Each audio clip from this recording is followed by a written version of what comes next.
Okay. When would perform in Israel, he stayed at our apartment, and of course, he had to warm up his voice. He And woke up a few people who like to sleep in the the afternoon. apartment shook, the building shook, the next door neighbor didn't know what was going on. And then there was the escape from Alcatraz, where they got the last flight out during the Gulf War. And the two of them were escorting. Um, Well, we were the only two that had been on an airplane for 20 years, that everybody else was going, where are we going? Where can we go? What can we do? And the ones that made it on the plane, we all landed in Rome.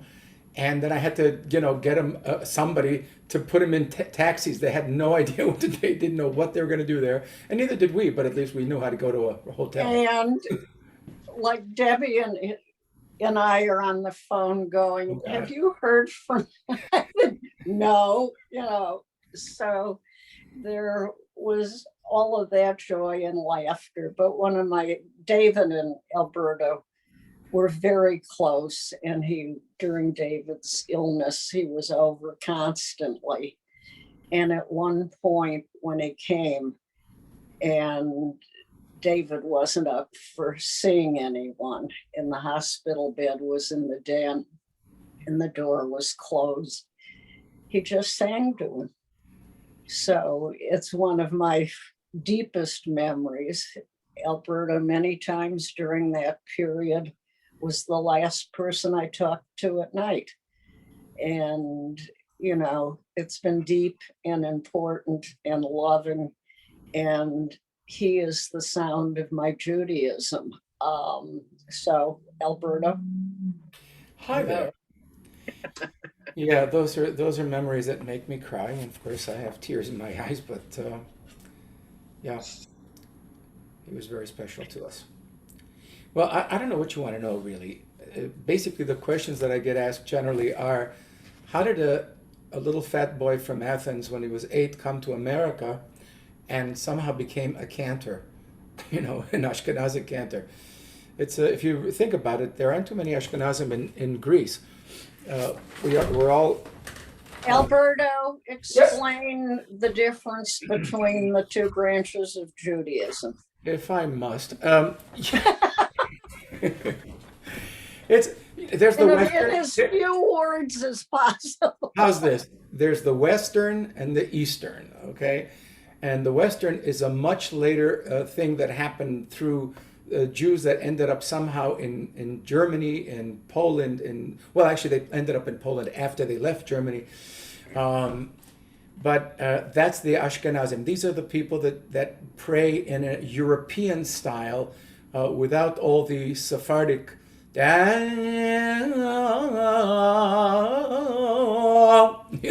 That's the other side. That's the Sephardim. And now even they, of course, changed because if they moved to Spain, they had their Sephardic thing that they took from the Spanish and blah, blah, blah, blah. I have a whole thing to tell you, but the truth is, I don't want to talk too much. What happened was with me is, yeah, I don't want. I mean, I can compare Ashkenaz and Sepharad, but then it becomes like a lesson. I'm not into it. So the main two things to know is that there's the Western music and the Eastern music. Today, I'm going to sing a little bit of a combination of the two. It is supposed to be Sephardic, but there's a lot of Ashkenaz in it. So I'll tell you about it later. I'll tell you about my story, but how did I get here? I think that's sort of, even I don't understand it. We didn't have very much in Greece, but we were very close. And my mother, when I was 6 or 7, said to my father, I was going to school, I was bright, big deal. But at that point, I was bright. And she said, we don't have the wherewithal to give him a further education once he finishes the regular, the young school. Even to pay for high school would be very, very expensive in those days and in today. And to go to college would be unheard of. So she said to my dad, we have to go to America. Now, where she got that, I'm not even sure. I didn't know anybody in America, but She had people who knew people, blah, blah, blah, blah. Long story short, my father gave in. He didn't fight her because he would never do that. He loved her too much. And highest organization brought us to America. It took a couple, 2.5 years to wait for. I was 8 years old when we got here. And they sent us to Cleveland, Ohio. What year was that, Alberto? Was that It was 1956. so it was post-Holocaust. post-Holocaust. My father, oh yeah, well, I didn't go to the other part because that'll take a lot longer, but I will tell you that my father had all the luck of nobody. He was the strongest man I've ever, like if you pat his back, you hurt your hand. He was like a rock. This saved his life a number of times. The first one was in Auschwitz when the Nazis sent letters and notes to everybody's home. Send down your boys and we'll give them matzah to bring back for Passover, to come to the synagogue. What could be wrong with going to a synagogue and getting matzah? And my dad took Alberto, his youngest brother, with whom they were like, they were, I don't know, they were connected at the leg. They didn't go anywhere without the other. When they loved each other. They were the greatest, real brothers of that kind of thing. And they got to the synagogue, and 5 minutes, 10 minutes later, the trucks came, blocked the street, grabbed everybody in the synagogue, put them on the trucks, took them to the train, straight to Auschwitz. Straight to Auschwitz. And that's a long story. He was only there, thank God. It was toward the end of the whole thing. It was 47, I think. 46. I don't remember. 45. He was 45. I don't know. No, because when did they close Auschwitz? I think that 45. It wasn't. Was Yeah? it liberated in 45? 40. I don't remember. I really don't remember. But if that's the case, he was there since before that, at least a year before that. Long story short, I can't get into the details because I'll start crying. They both lived through that, even after they blew up the one place where the ovens, and on the forced march to a train that would take them to Bergen-Belsen to kill them. He had become so weak from all that he was doing, but his brother, who was weak, short and kind of a little fat, that's why they called me that, forced him to not stop walking and running with everybody, because if you didn't run and you sat down or something, they'd just shoot you in the head and you're finished. So he got him all the way to the train, and they sat in the train and they went, and as fate would have it, Alberto died on the train from malnutrition and from just not having anything, from the cold, from the freezing cold. My father was an animal. He was so strong. He lived through it. It's a long story. During a stop of this train because of an air raid, he jumped off the train, went under into the snow in his pajamas, what they wore. And when the train left, he went to a house that he saw down wherever it was, and was in Germany. And then starts the story of how he got back through to Vienna, and somehow the Russians, he was cleaning the streets in Vienna. Don't ask it. It was a whole thing. That they had sent him to a camp, but it wasn't a Jewish camp. It was a camp of every denomination that were not Jews. So they made him like clothing, and not just him, 4 or 5 guys, and they just walked out of the place. They walked to Vienna. He was cleaning the streets with this British guy, and all of a sudden they heard, shots. They saw guys like them being shot by the Nazis in the streets of Vienna, because they were afraid they had seen too much, and they would tell the Russians who were just at the incoming to Vienna. So my father looked at this guy, and this guy was British. And when you're in those situations, you learn every language, about six words in every language. Hello, I'm hungry, things. And the British guy says to my father, he says, I didn't die as a Jew, I'm going to die as a street worker. And my father says, you Jew, you know. So they were both Jews, and they ran to the Russians. Long story, they had some stories to tell them, and at that point the Russian army sent them back to their homelands. That's how my father got back to Greece. Of course, when he got there, there was a war between two factions in Greece, and he was on the wrong faction only because he lived in a certain area, and they sent him to the mountains of Albania, where he almost died because of the cold again. And eventually that was stopped, and he walked back to Athens. And then, a year or two later, married my mother, who, how many young people were there left? No one. There was no one.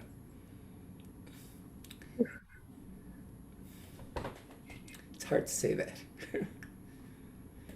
Salonika was totally, you know, the largest Jewish community in Europe, and they were all killed, all of them. And few left. But even in Athens, almost everybody was gone.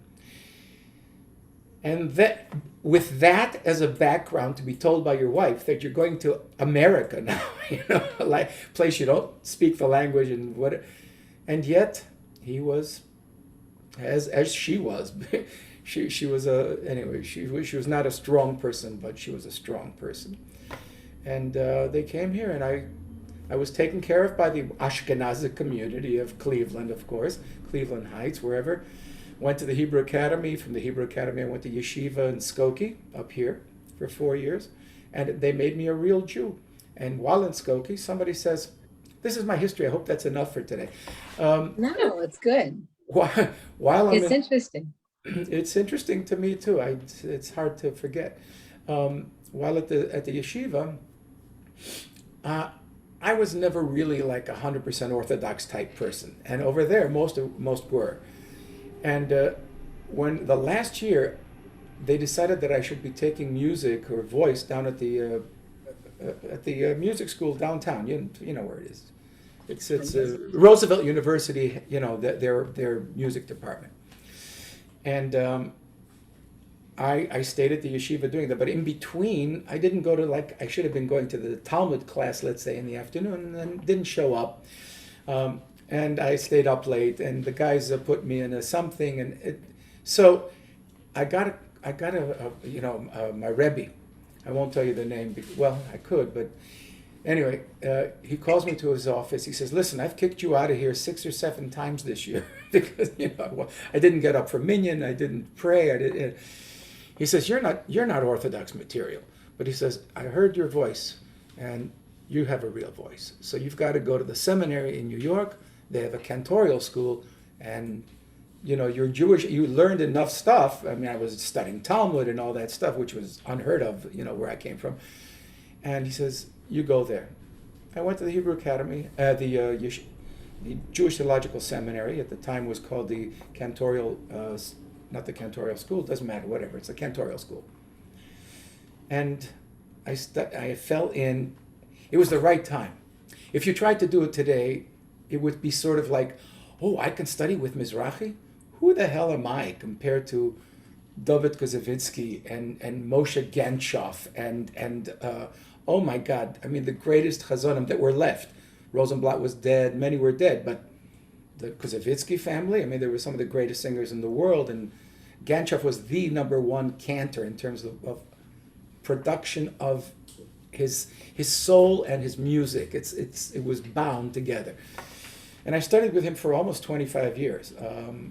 But during that time, he saw what I had, and I started getting a lot of concerts, and he would come to every concert in New York, no matter where, with his wife, to hear me do his music generally.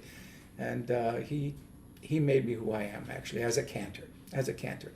Because basically it didn't mean you have to read the music, but you have to read around the music. You have to read inside the music.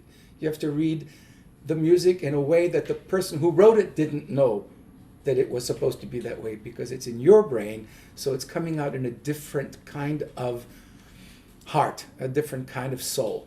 And that's why cantors are never really exactly the same. Everybody has their own style because you make it who you are. So that's a name, that's a person that I can never forget. I forget names like crazy, but Moshe Ganchov, no, he was my savior, basically. He was my savior. And if you read my bio, it's pretty crazy. Yeah. By the you want to hear another story? Yeah. Yes. Yeah. When I was Shall we share the screen here so you're full up? What does anybody? No, share this. Or are we, I'm are right we here. good as a group? Yeah, keep it as No, a we're good. Okay. When I was 5, my mother had a gallbladder attack. So they put her in the hospital overnight. You know, one day, maybe two. In Greece, it wasn't hard to stay overnight in the hospital. Try it here. Anyway, so my father comes home from work, and I'd been taking. We lived in a house like this. On one side, this was us as you walked into the thing, and there was a pond over here, and and then on this side was my cousin and her mother and father. The greatness of them, besides the fact that they were my cousins and uncle and aunt and fabulous people, and she and I were basically brother and sister, even though she's about 4 years or 5 years older than I am, but we were like this. And where the hell am I? So I was about 5 years old, and my father comes home, and he says, Alberto, get your coat. We're going to the movies. Well, that wouldn't be so bad here. Here, a kid would say, "Oh, the movie, let's go to the movie." I went, "Moo what?" We had a radio in the kitchen because my mother had studied as a soprano with, by the way, Maria Callas at the Odeon in Athens, but she did not have the voice of Maria Callas for sure. But she also she had an asthma thing going, and then of course the war started, and that was that. But she was very musical, and she sang all the time in the kitchen, all the time. And where'd I go from that? Okay, so she's in the hospital. He takes me, we start walking. I'm not going to make it, I usually have a long story. I'm going to make this like really short. We walked through all these areas that I'd been through playing soccer with the boys. You know, it was just an unpaved, humongous area, and all around it were stores and other people's houses, and I smelled the bread. By the way, that's what made me the man I was until about 4 years ago. Bread. They made bread, and then the other one had the thing you put in your stove, the coal, because that's how you ran. And we go through, okay, that was all the world I knew, was that in my house.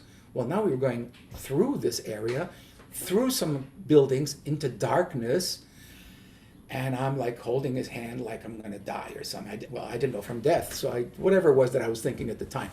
And he takes me to this place. It's a big building.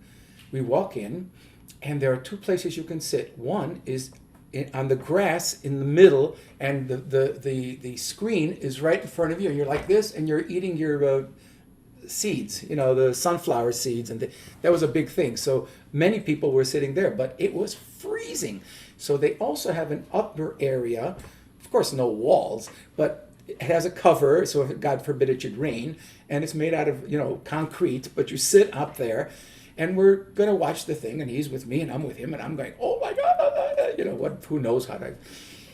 And all of a sudden, the screen, the curtain opens, and I'm talking, shit, for a little boy, this looked like an entire ship. It was so big. And the first thing you're seeing is, pa, pa, pa, pa, pa, pa, pa, pa, pa, pa, Cinemacore, what is it called? But,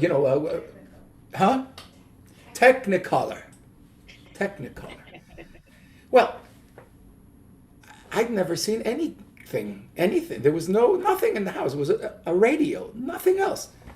So, okay, so I was pretty like, and the first thing that happens is that this magnificent orchestra starts playing. What's his name? Fast? The singer. Mario Lanza. I forget names. Mario Lanza steps into the front of this movie and sings Rigoletto. And I find out that the name of the movie is The Great Caruso. The Caruso, absolutely. At I 5 remember years old. seeing that, my mother taking me to it. Okay, so 5 years old, from a car, knowing, having seen nothing of life actually, except the life which was great, the family life. I see this thing. Now, this is going to sound like I faked it or something, but I swear to you, and I swear to you, that to this day, there was when he got out and started singing, when he opened his mouth, after the orchestra gives him this, and I went, and this, like a lightning rod hit me in my stomach. That's still there. It's been there my entire life. That's what I'm going to do. I'm going to be an opera singer. That was it. I didn't know it was opera at the time. I want to do what he's doing. That's my life from now on. And when we were skip to the point where I come to America, we're on a bus, one of these buses to the Hebrew Academy, and everybody's like talking, and I'm playing my drum, which, by the way, it was my where I ate my lunchbox, and all I can think of is, what can I sing to this tune that I just heard? It was there. It was meant to be. And I'm not going to get into how I became a cantor. And oh my God, that will take us all day. I mean, the Cleveland Jewish community was very, very, philanthropic. I was going to say philanthropic, which means nothing. It was very, very philanthropic. And the gentleman that owned American Greetings, whose name is Irving Stone, right? I know the other Stone. Irving Stone, he's not the same as the other Irving Stone. He is the Irving Stone, the Jewish Irving Stone, who gives money to Jerusalem, to everything. He built cities in Israel, the whole thing.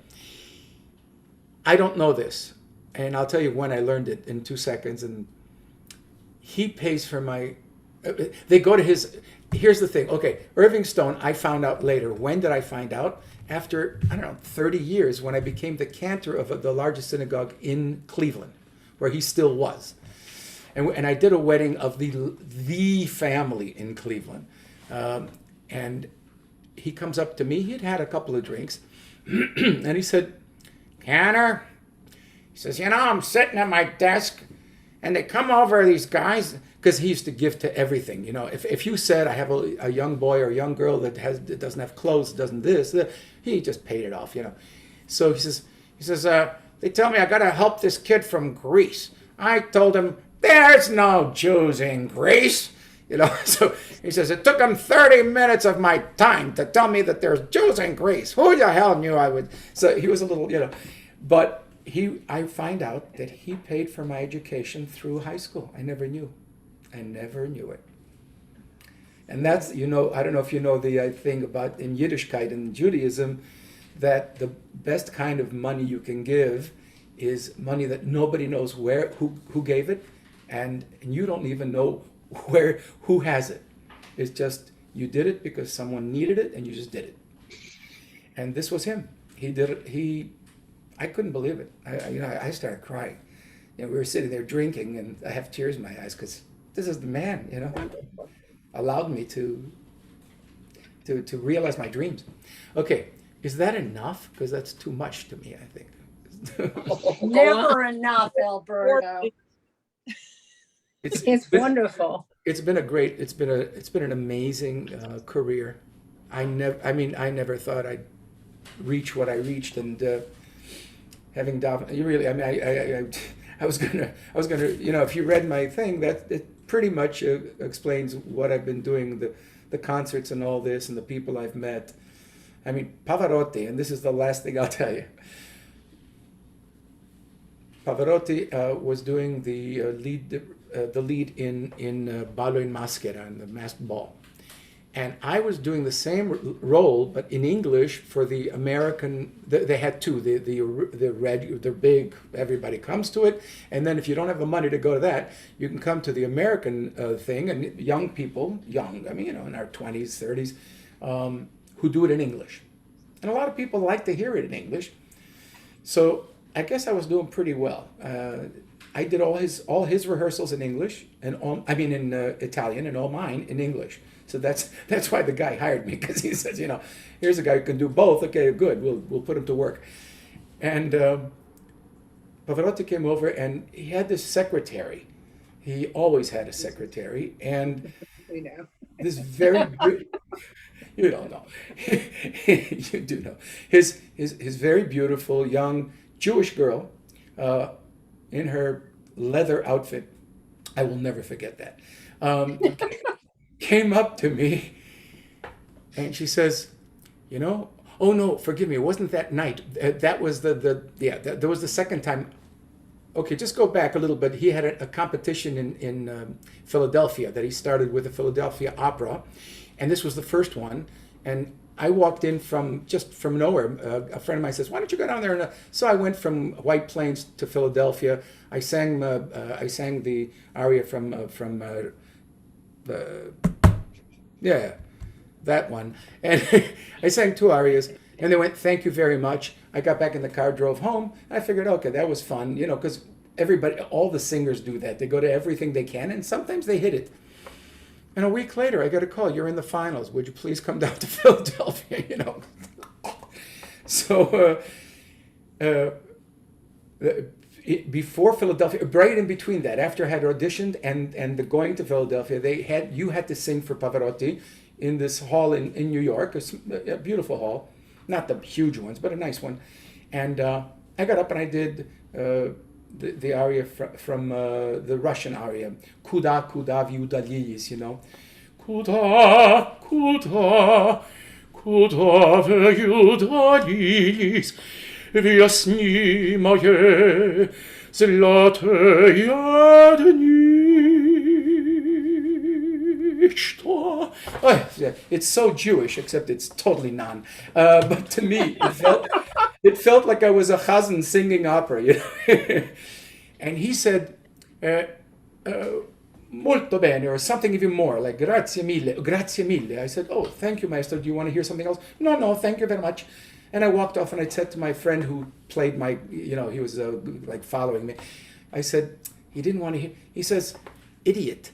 Do you know what that means in Italian?" Well, what it meant was I got into the finals. And that was one of the high points of my life. I don't know why I went there, but I did want to mention it because it truly is something that stuck with me. And how can that go away? You know, you don't get rid of things like that. Many things like that have happened to me and for me. And it's you know, the people who go to operas, the people who go to concerts, the people who give to societies, that made my life able to be such a life. It's pretty amazing.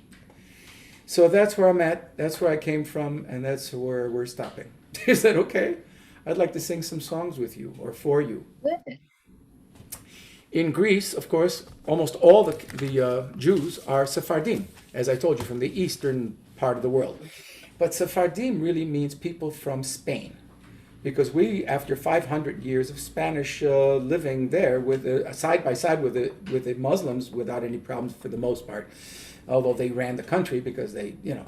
But nevertheless, okay, they didn't let us ride horses. We had to ride a donkey. They rode horses. All right, Mela, you know, fine. But they let us live. Oh, that's nice. You know, look, nobody's getting killed. That was pretty good.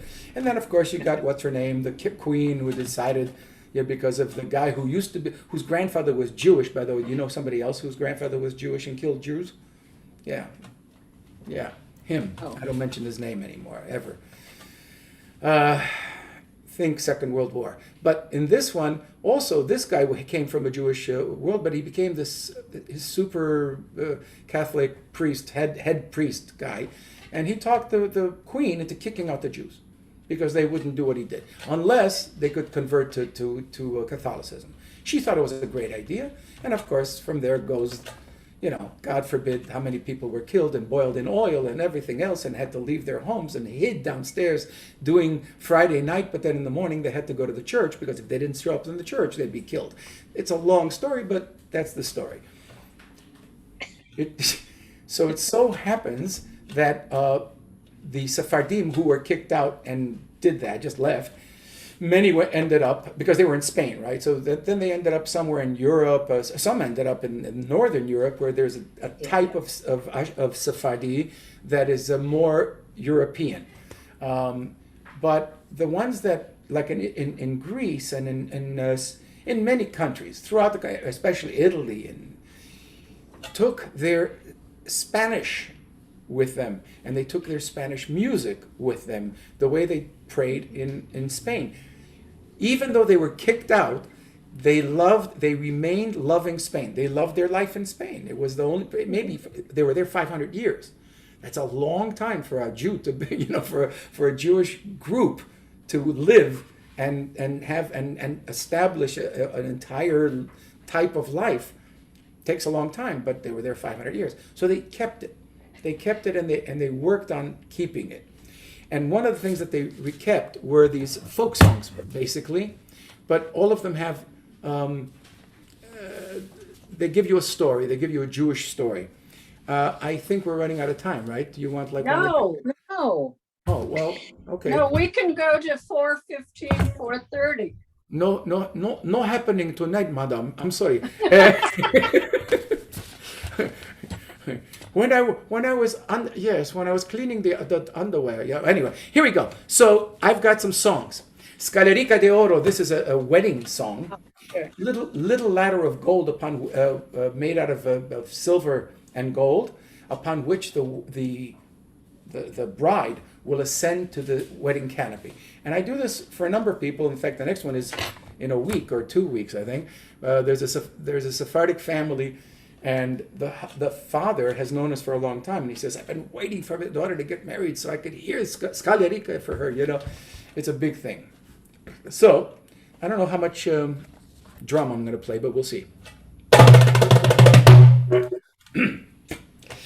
Scalerica. I'm not in voice. Scalerica de oro, y de marfil. Little ladder of gold and silver. Para que suba la novia, upon which the bride will ascend. Adar Kiddushi.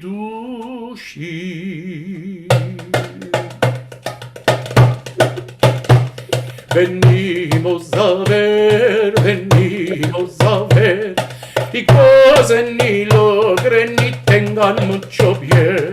Venimos a ver, y gocen y logren y tengan mucho bien. La novia no tiene dinero. The bride doesn't have any money. La novia no tiene dinero. Que mos tenga más al bueno. Que mos haga un más al alto. The bride has no money. She has no dowry. Let us go give her a mazel tov. Venimos a ver, y gocen y logren y tengan mucho bien. Venimos a ver, y gocen y logren y tengan mucho bien. Opa! It's all right, it's all right. Don't clap until you mean it. No. Is that Ladino? Huh? What language were you singing in? Ladino? Ladino. Yes. Never Oh. You know about Ladino, I hope. Ladino is basically a Spanish, an old, Spanish from 500 years ago, that has taken in words, of course, Hebrew, but also words from every country that they live in. So in Greece, you'll have Greek or Turkish knocked into the Ladino. And a true Sephardi knows all of these words. And, me, not so much. But I do understand the clear Sephardi, and all I'm doing is the Spanish, really. Occasionally, you'll hear a word. There's my last song, hopefully, you'll hear something that I enjoy very much. It's very funny. And, all right. Let's see. Los bilbilicos cantan con suspiros de amor. The birds are singing with sighs of love. Of love. Yes, mi neshama, mi ventura están en tu poder. My soul, my whole future is reliant on you. So if you want to hear this, it's sweet. It's sweet. It's very sweet. I won't do the whole thing. The next one is La Rosa en Florece, and the rose and flowers en el mes de May, in the middle of the month of May. Mi neshama se escurece, my soul is, what is escurece? Do you know? I think it means, is waiting for you, sufriendo tel amor, and it's sick from love. So from love, it's very nice. Suffering from love. Los Bíblicos, yes, good, better you than me. Los Bíblicos. Los bíblicos cantan con suspiros de amor. Mi neshama vivi ventura están en tu poder. Mi neshama vivi ventura está en tu poder. Okay, you heard the second one. I'm going to give you the last one. Mas presto ven palomba. Oh, darling, come fast to me. Mas presto ven palomba. Mas presto ven con mí. Mas presto ven, querida. Corre y sálvame. Mas presto ven con lo que arriva, corre y sálvame. Mas presto, even quicker come, oh my love, run and save me. You know, I sang that to my wife, she hit me. I don't know what that means. Go ahead. Now here, okay, this is good because this is a Moroccan tune from a guy who's a Moroccan Sephardi. And he was also an Israeli. So he's got the Israel, he's got the Moroccan, he's got the Sephardi, and he's got musicianship. There's terrific chazan in Toronto. I'm not going to sing the whole thing, I'll sing one verse, but the opening I think is kind of fun. I don't know if I can do this.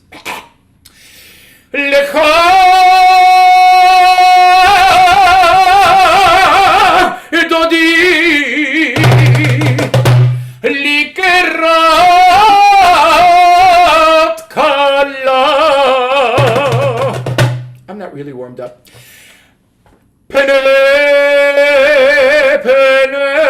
Shabbat,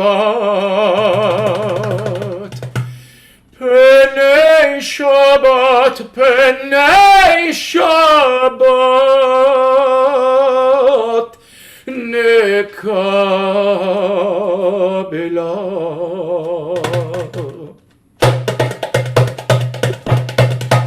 La la la la la la la la la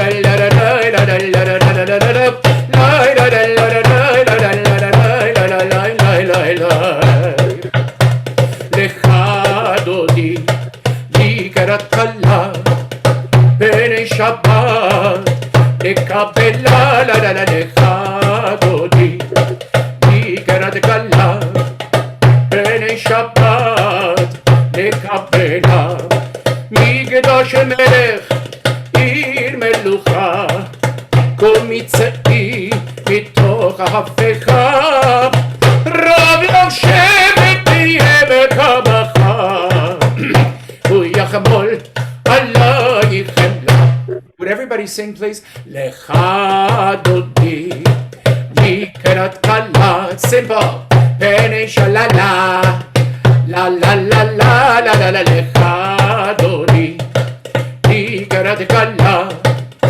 Pene Shabbat, nekabela. Hitnari biyafar kumi, livshi bigdeh tifar dechami.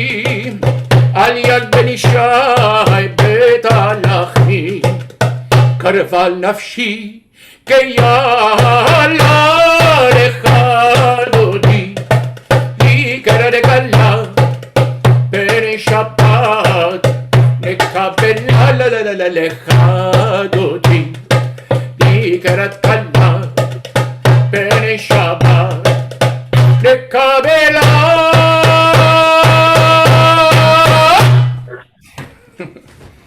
And that is Lecha Dodi. It's a great tune. Wonderful. Oh, it's a great tune. Even wunderbar, yeah. So you can say that in any word, right? It still means the same thing. Baruch Hashem. I'm going to skip Felcha. This is a good one. I'll give it to you in English. The girl with the beautiful dark eyes was strolling down the street. Her face, lovely as the moon, lit up the boulevard. I wanted to speak to her, but she insulted me as her father was in the train station nearby. She hit me with her umbrella in answer to my bonjour. If he said it that way, I don't blame her for hitting him. Okay. Why hit me, dear, when I am so in love with you? If you want to show me your love, we must not quarrel. All night, all day, I'll wait for you, even until dawn and every morning thereafter, for the sake of our love. I'll give you one thing because it's a lot of fun. Yeah. Tutta la notte achlabiki et même jusqu'au lever du jour. And every morning Astanaki pour le vœu de notre amour. It's got Spanish, it's got Hebrew, it's got French and English. And every morning Astanaki pour le vœu de notre amour. And that's the ending. Okay. I love that song. There are other ways of Sephardic music, or any music actually, being created. And especially when it comes to Jews and, connecting their various lives and from all over the world into something. This Shalom Aleichem I stole from a gentleman named Hunari. Is anybody here from Greece? There's nobody from Greece, right? All right, so Hunari was a 1960s, no, before that, of course, 40s and 50s also, because I was born in 48, so those first 6-7 years, he was a big guy. I hope that's not why I was a big guy for so long. But when I was a really small baby, a guy 2 years old, 3 years old, my mother used to take me to my father actually, because he picked me up, to the Zapion. Do you know it's the king's garden. It's humongous in the middle of Athens. Now it's public, of course. Everybody can walk in, but it was the king's garden, and there's even a place there. And there's a beautiful place you can stage, but lifted stage, a gorgeous place, and a lot of music going on. They used to have 10,000, 5,000, 3,000 people out in the center. So when he brought me my dad, Hunari would actually put me on his knee. It was like 3 or 4, and sing some of his soft songs, because my mother and he had gone to school. So he was also with the Kalas and her and others, and he became really the troubadour of Greece. Probably he died in New York, of all places. Don't die, go back to Greece. Anyway, so but he was quite something, and this is a song that I stole from him. When he fell in love with this lady in Egypt. He was already married, of course, but he traveled a lot. So he fell in love with this woman, and he wrote her this gorgeous song. It's a love song, but I figured I'm not going to sing the love song, but it goes really good with Shalom Aleichem. You know Shalom Aleichem? We know Shalom Aleichem. Okay, enough already. How many times are you going to sing that song? All right, so here's another one. But it's all sort of, it's inward. It's from your heart. Shalom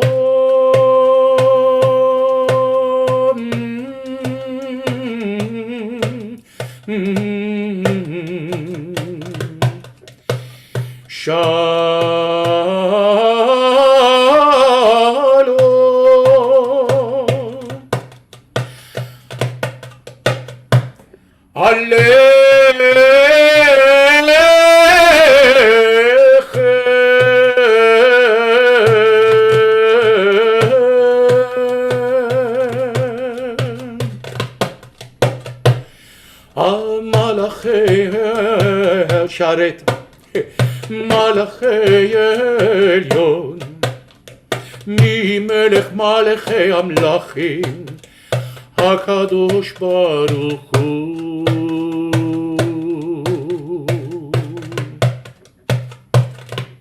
צאתכם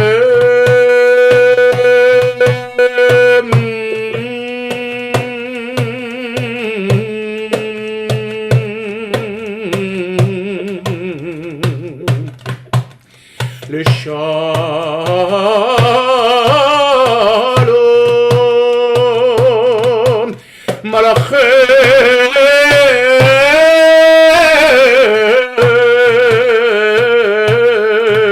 השלום,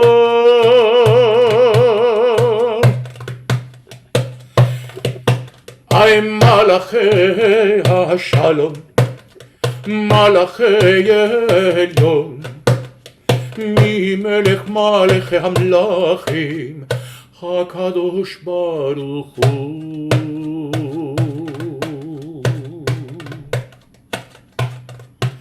שלום,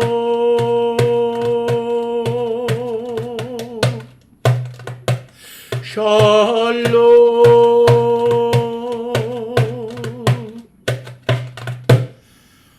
שלום.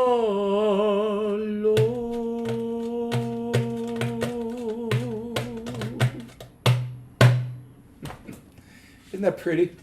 It's beautiful. I love that. I love that song.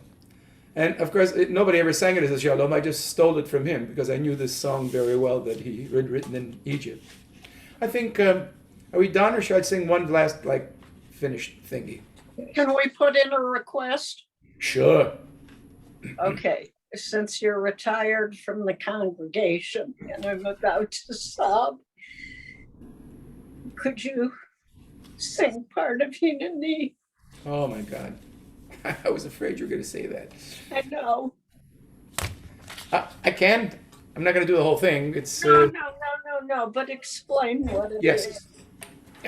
For this, we don't need a drum. I actually didn't need a drum for the rest of it either. I just wanted, I wanted an orchestra, but who's, yeah. Give me a second. I'm going to get a book because I don't want to,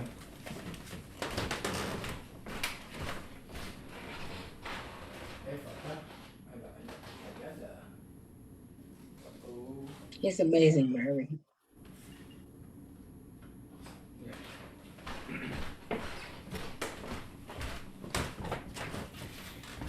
Hey, you're lucky I decided not to do my Ridi Pagliaccio. It's too, those days are over, but they were fun, I will tell you. My poor wife, what she went through. Where are you going to be? Well, I've got six weeks in Toledo. Anyway, but I did La Boheme. How can you say no to the lead in La Boheme? Eh? Help me. I did a number of those. But you know what taught me? Oh, I got to tell you this story very fast. It's okay. So it's I did this thing with Pavarotti, right? I did the English. He was doing the Italian. He came in like 3 days before the thing. Sat on a chair in the thing. They were having a Sitzprobe, which everybody sits and sings their part just to make sure everybody knows where they are. He opened his mouth, and it was sottovoce. It was like, let's say Ridi Pagliaccio, but it would be Ridi Pagliaccio. As long as you have the it's cool. But he opened his mouth and he did that, except it sounded exactly like his big voice, just pared down. It was the most beautiful thing I ever heard in my life. So that already said to me, you're not even going to be like close to anything like this. You'll never be this. In the Cantor, maybe. But as an opera singer, I don't think so. You got to be true to yourself. I was great, but not great. Not really great. I was great to me, but not to... Anyway, so then he got up on the afternoon and he did his thing, and I had to be on the side of the stage. God forbid he should drop. Please. You know what would happen if he dropped? And yeah, people would walk out and take their money back. That's all. I'm not going to sing that. So I listened to him sing full voice, and you've all heard him in records, some of you at the Met, some of you at here. You try being like 15 feet away from him and him opening up that voice. It was the most beautiful, most powerful thing I've ever imagined, not just heard. It was beyond belief. At that point, I swear to you, I don't do things. I said, that's it. I've done my thing. I've understudied the greatest singer in the world. Where am I going to go from here? Did it go back to some little town and do the same? The hell with it. I'm a really good cantor, and that's what I'm going to be. And that's been for a long time already. Baruch Hashem. All right. The Hineni He'oni Mimas, which is basically a conversation with God as the cantor enters to lead the musaf, the additional service, which is a big thing. And my whole life, I learned this from my teacher, Moshe. Not this piece. This piece, by the way, you should know this, was written by Moses J. Silverman. He wrote this piece and sang it when he was the cantor of the synagogue. And when I saw that music, I said, there's nothing better than this anywhere in the world. Nothing. So I kept it up, and thank God. All right. Sure you want to hear this, because I'll probably not be able to get through the first 5 words.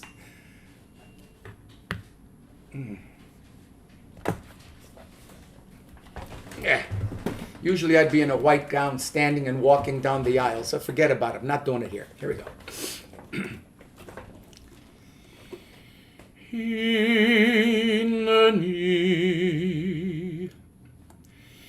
Hinani, Hinani,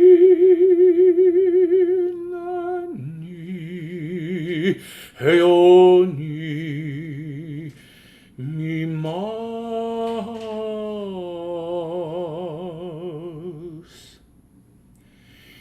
Nirabosh, ונפחד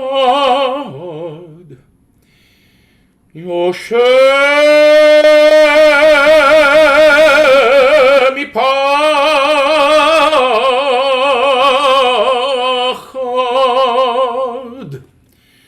יושב תהילות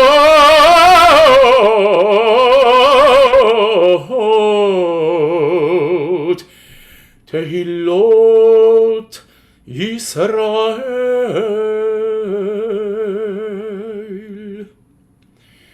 באתי לעמוד ולחנן לפניך לעמוד ולחנן לפניך על עמך ישראל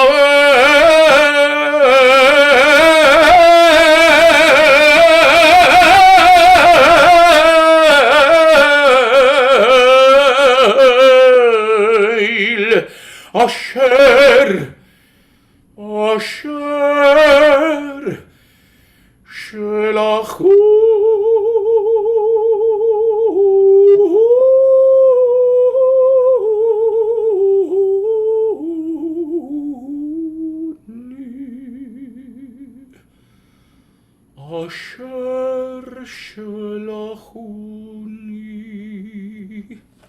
That's about all I could do without crying. I'm sorry. I'll read you the English. It is worthwhile, I guess. Here I stand, impoverished in merit, trembling in the presence of the one who hears the prayers of Israel. Even though I am unfit and unworthy for the task, I come to represent your people Israel and plead on their behalf.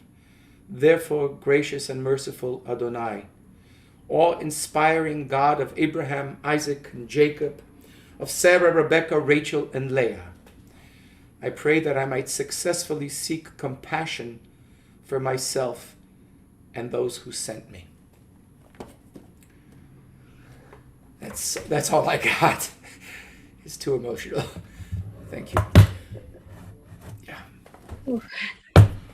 Oy. I thank you. It was an honor to be with you. And I was not in voice today, so forgive me, it wasn't the best I've done. But I figured if I do the folk stuff, I can get away with it. L'chaim u'l'shalom. Thank you, Alberto. Thank you. It's an honor. It's an honor. I appreciate it. That's good for us. The holidays are going to be different. Yes. Actually, I'm not going to give you a whole long talk. I'll give you like 2 sentences. The world is changing very, very rapidly in everything we know. Everything we know. Forget the okay, yeah, the Corona obviously was. These things happen, and we had the other things that happened. Oh, my father's father, and his oldest son, died 2 weeks apart from the Spanish flu, and we found by mistake, by I didn't know they were there in the small cemetery, the Greek Jewish cemetery, the small one. There are others much bigger, but this was it's called cemetery number 1, which is a long time ago. As we walked looking for somebody else, and we couldn't find them, and went from one fence to the other. When we get to the next fence, I said, "Look, we can't. We've seen everything. You can't, you know." And I looked down. There's my grandfather and his son, 2 weeks apart. 1918, 2 weeks apart, and that was something. That and Hineni together would probably, require psychiatric help. So, yeah, life goes on. It's interesting. We are going to Greece, by the way. So if you want to join us, month of September, This is why I don't want to be here for the holidays. I want you to understand, and everybody else can listen. It doesn't bother me. I don't want to be here for the holidays because, one, I do not want to step on anybody's feet. And this is a young woman who... This is the new Cantor. This is a new Cantor. It's a young woman who's coming to sing. She has a beautiful voice. Will not do what I do because I'm from another world. So she's going to do what she's heard at Park Avenue Synagogue, of late, not always, because they used to have a chazan like me, who was there 40 years. I've only been here 30 years, mele. But I did another 30 years in other places, so it's okay. But it's not going to be that way. I can't sit there for that. I'll kill myself. So that's one thing. Two, they said, well, maybe you'll do a duet with her. It'll show that you're friendly. And I said, Rosh Hashanah, Yom Kippur, she's the Cantor, I'm out of here. Would be the worst. I think it's the worst thing I could do is to show up, especially if I come in late, Oh, Cantor, No, thank you. I can't do it. So During services for years and years and years, Alberto would sing the main service, and then the afternoon service of the next day, we had a cantoress with a very high-pitched voice who enunciated every word. And I'm sitting next to a twitching husband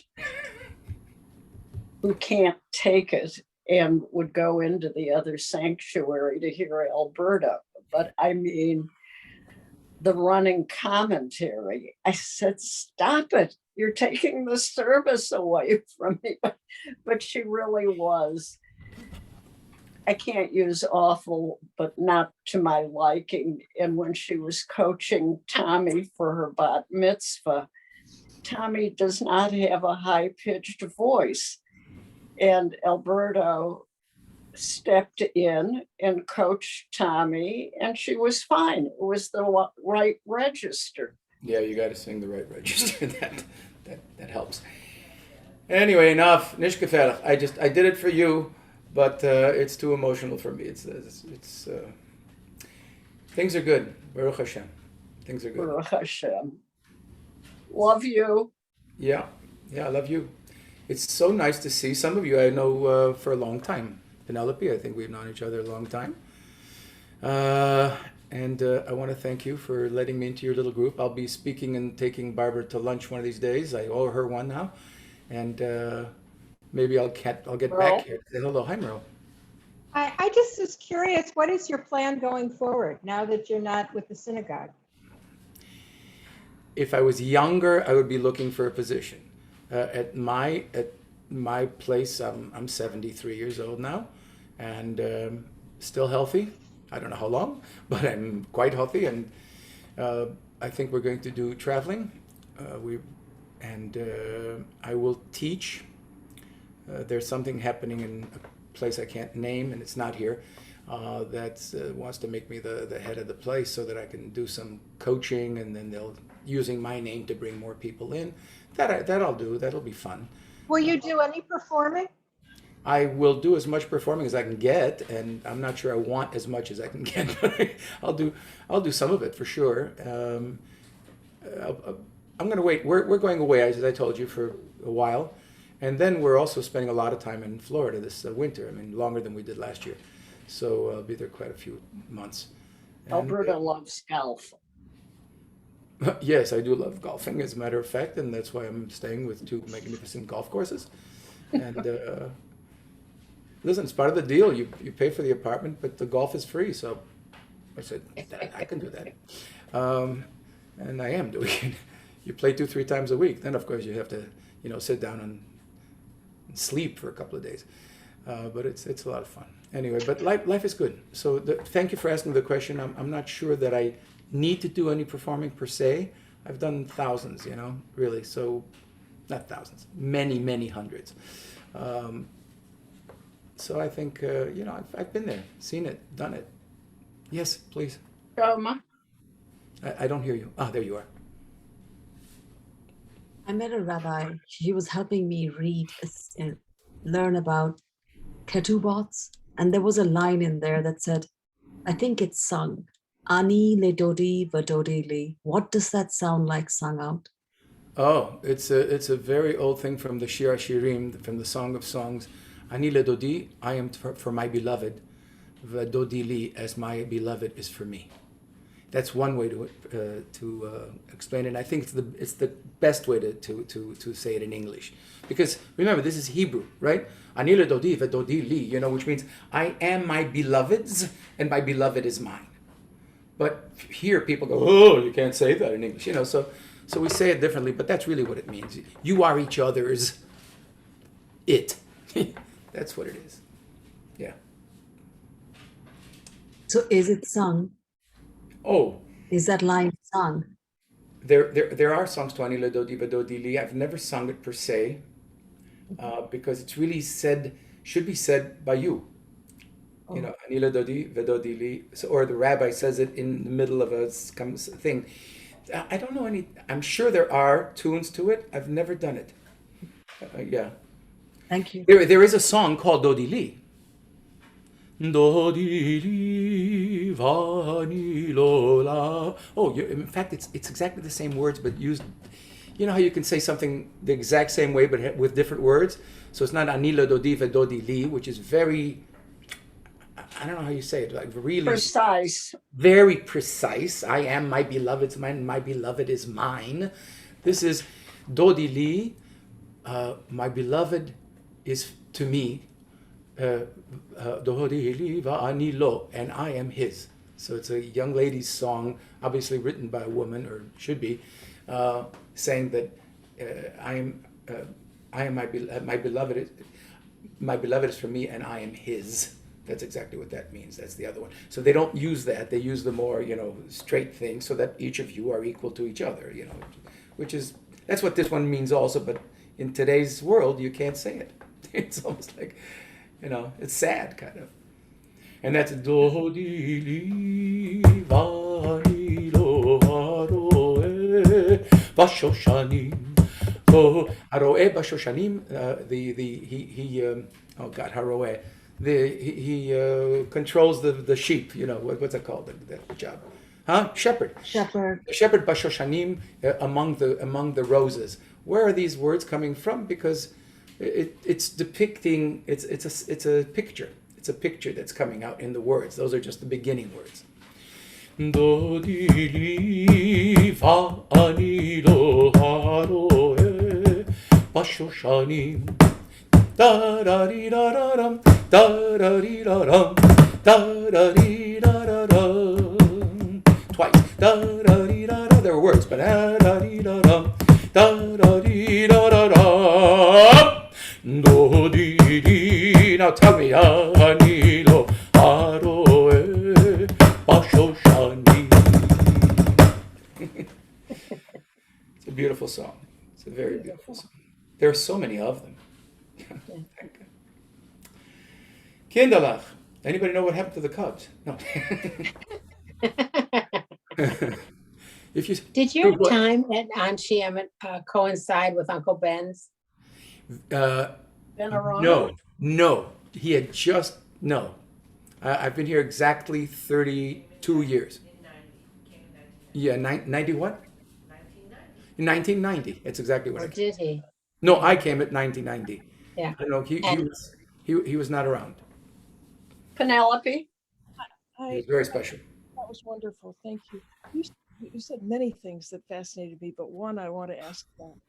And you were talking about when you sing as a cantor, you are singing beyond, beneath music. You're singing something that, please correct me if I misheard you, No. Tell me. of something that is within you that is brought into much beyond something beyond the notes on the page. And I believe you also said that the hearer would hear in a similar way. If I heard correctly, is that where does that come from? Is that is there a I can't think of the right word for it, a scripture, a religious aspect to that it must come from somewhere else, or where does No, it come from? Where does that idea come from? What you sing is not what is written, but is beyond written. that's a fascinating question, and it's actually a very right on the point kind of question. What's going on today is that folk music is taking over, the davening for the most part. Not totally folksy. Obviously, we still have a nusach, which means there are certain modes for each service, and those modes hopefully will be used by everybody, but it'll be used within a different character. It's going to be sort of, oh, everybody, let's sing now, so it's like a hoot nanny. But hopefully it's not. Hopefully it's a real davening and everybody sings because they love to, and isn't it great now? With Mizrahi, we never really sang that much. Well, they sang quite a bit, but it's different when somebody comes with a guitar and a piano and they start singing. Your question is an excellent one. I just forgot it. No, to interpret the words of the Sidur or the Chumash, or even the Chumash, by the way, even when you're reading Torah, there's a thing, everybody says it with the same exact trope, but with a different heart. Everyone has their own, what did that mean? Or how do I do that? That's more rare because reading the Torah has to be very exact, but nevertheless, you can put your persona into it.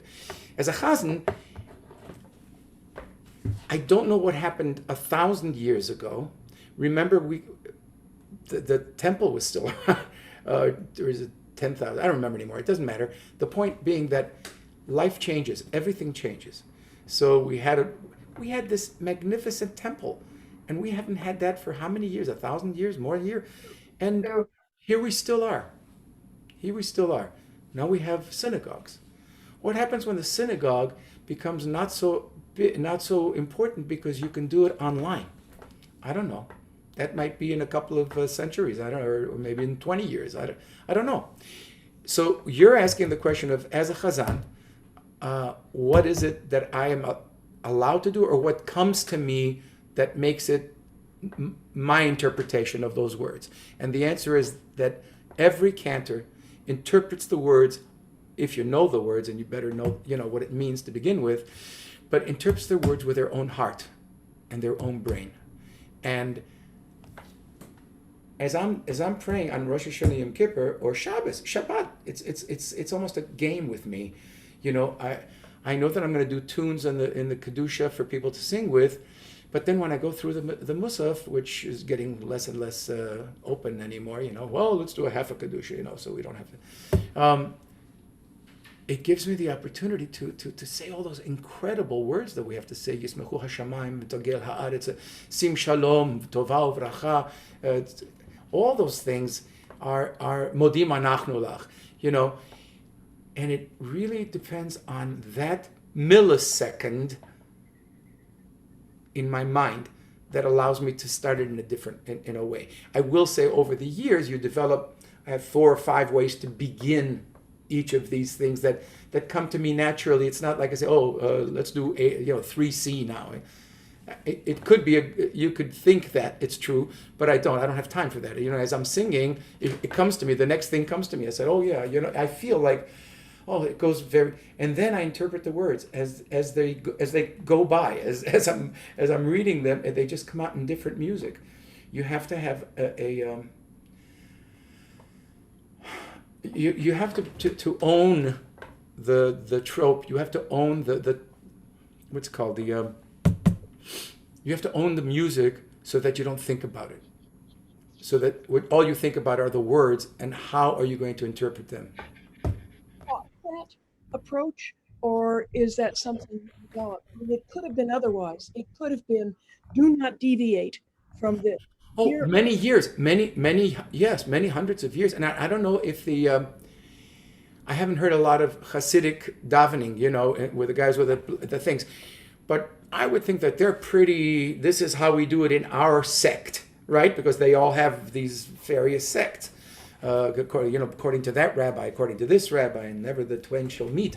But that's a kind of very different thing. I was lucky enough to be a cantor in in 6-7 conservative synagogues, and I had the not only the right, but the necessity to interpret the words I'm saying for the people who don't understand them, and for the people who don't even follow the book.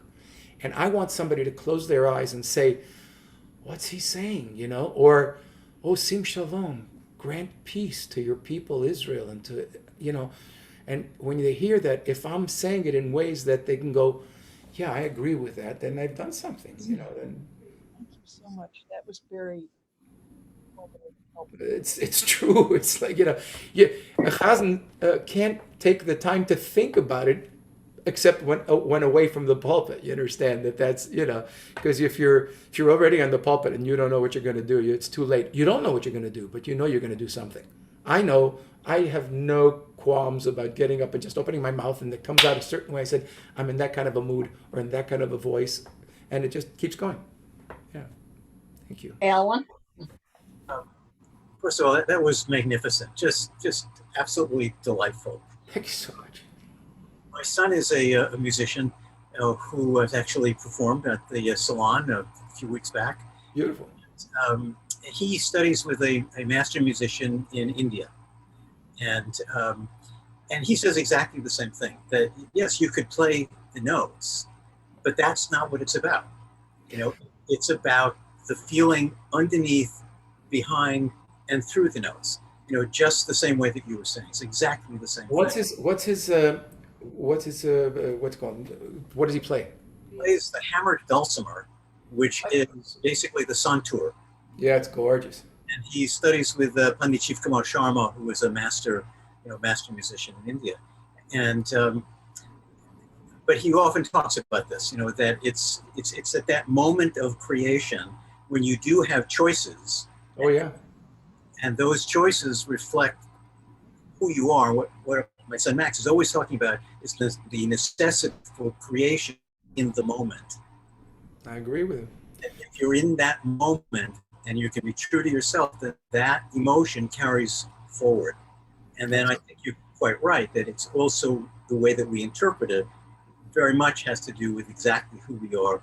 And two people sitting next to each other may not hear the same thing. They'll interpret it differently. Listen, if you're, unless you're very, very different than most of the people I've ever met or known, you're never in the same exact place in your mind as every day, every moment. Your mind is going somewhere else, or thinking about something else, or you're. It's the same thing with singing, with davening, with everything. But singing specifically, yes, your son is. That's a kind of instrument that you can tune with your little things, and you can just make it completely different, and still it's the same. It's an amazing thing.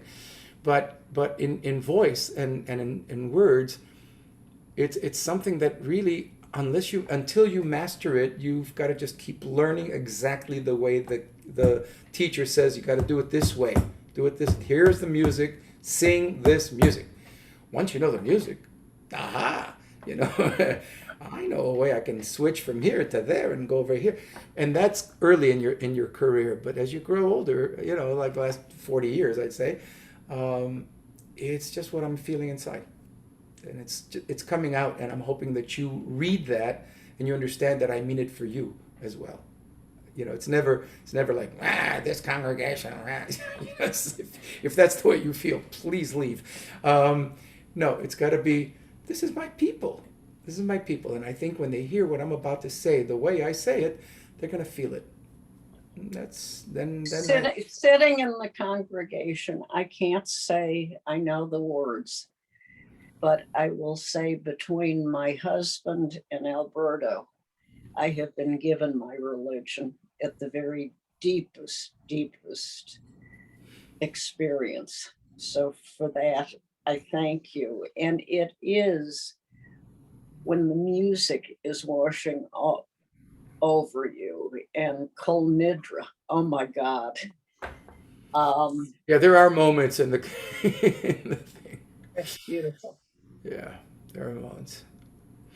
Michael Siegel, our rabbi, waits for the last service in Yom Kippur because he says he still doesn't understand how is it that you come back during the last service and you're in better shape than you were during the afternoon. Well, it so happens that's how my body works. You know what I mean? I take a 30-minute sleep in my office, and then I just change clothes. I go downstairs, and it's like I never sang before. It's like just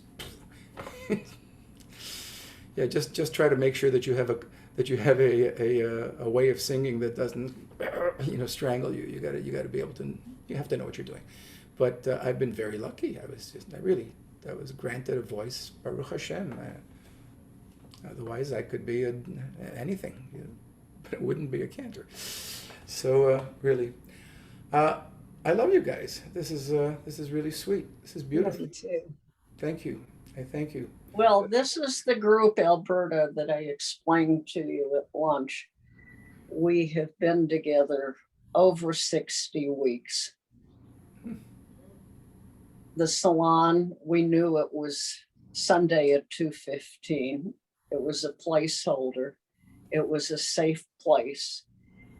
And whether we're war buddies, intellectual buddies, emotional buddies, this is a group, it's a web that have shared something pretty powerful with love and laughter and compassion. So having you as part of this just has been incredible. I can't say anything except thank you for inviting me because I wish I were more knowledgeable in many things. The thing you invited me to do is the thing that I do know, and to have people who appreciate it makes me feel really good. And I thank you very much for doing so and sticking around. But God willing, I'm going to join you again. I hope so. Okay, Barb? Love you. Love you. Bye, everybody. You realize one of these days we have to send each other like a piece of cake or something. Have it delivered. Okay, Bye. Shalom, shalom. Beautiful. All the Just best. beautiful. Thank you. Ciao. Ciao tutti. Ci vediamo.